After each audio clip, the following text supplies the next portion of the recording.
The most inaccurate thing your child has ever been taught in school.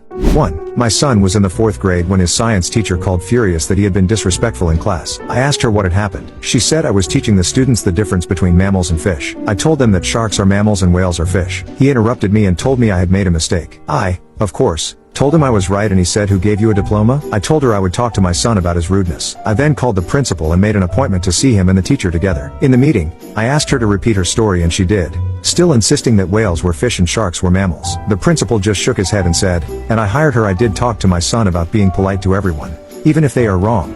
2. My son was in 4th grade. He came home with a math paper that was marked F. I read through the problems and realized the answers were all correct. I called the teacher and he said that my son needed to show his work on the paper. I replied he didn't show his work because these problems are easy and he did them all in his head. I told him that if he wanted to take off some points for not explaining, that was one thing, but an F was completely unacceptable. In the course of the conversation, the teacher said son needs to recognize that 2